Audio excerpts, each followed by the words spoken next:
इस तस्वीर ने पूरे देश को झकझोर दिया है। दुनिया के सबसे बेहतरीन हेलीकॉप्टरों में शुमार सेना का MI-17V5 हेलीकॉप्टर इस तरह दुर्घटना का शिकार हो जाएगा, किसी को भी यकीन नहीं हो रहा।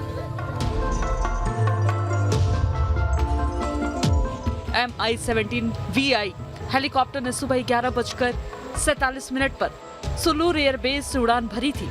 इस हेलीकॉप्टर में CDS बिपिन रावत और उनकी पत्नी मधुलिका रावत समेत 14 लोग सवार थे। जानकारी के मुताबिक CDS Bipin Rawat Wellington military college जा रहे थे।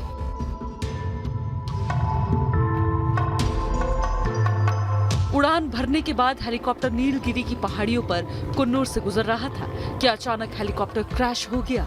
क्रैश होते ही हेलीकॉप्टर के परखच्चे उड़ गए, भयानक आग लग गई। हादसे की खबर सुनते ही देश में हड़कंप मच गया। हेलीकॉप्टर में क्योंकि CDS बिपिन रावत सवार थे, इसलिए देश की चिंता बढ़ गई। दोपहर 1:15 बजे वायुसेना ने ट्विटर पर बयान जारी किया और हेलीकॉप्टर हादसे की जानकारी दी। हेलीकॉप्टर में CDS बिपिन रावत के सवार होने के बारे में बताया। इसके बाद हादसे की तस्वीर भी सामने आने लगी। पूरा देश इन तस्वीरों को देखकर हिल गया।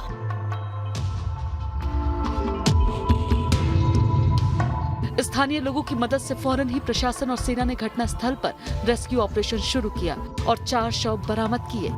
लेकिन चारों तरफ का मंजर बेहद ही खौफनाक था। हेलीकॉप्टर में आग की लपटें उठ रही थी।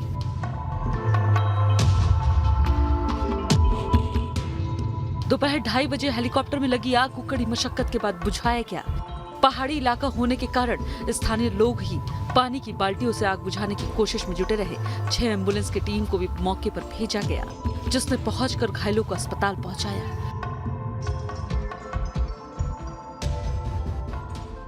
हादसे की खबर मिलते ही एयर चीफ VR चौधरी भी सुल्लूर एयरबेस पहुंचे और घटनास्थल के लिए रवाना हुए।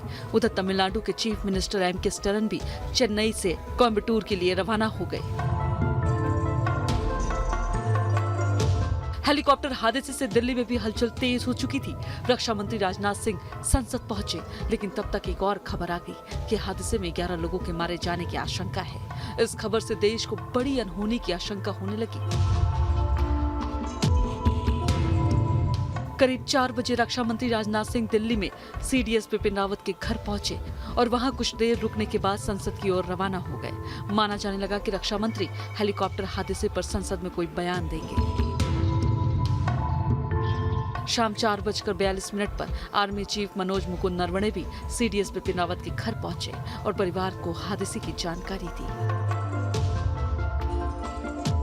शाम 4:50 एक ऐसी खबर आ गई जिसने देश को सहमा दिया।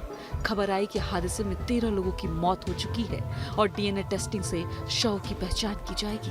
हालांकि हेलीकॉप्टर में 14 लोग ही सवार थे। Team news nation.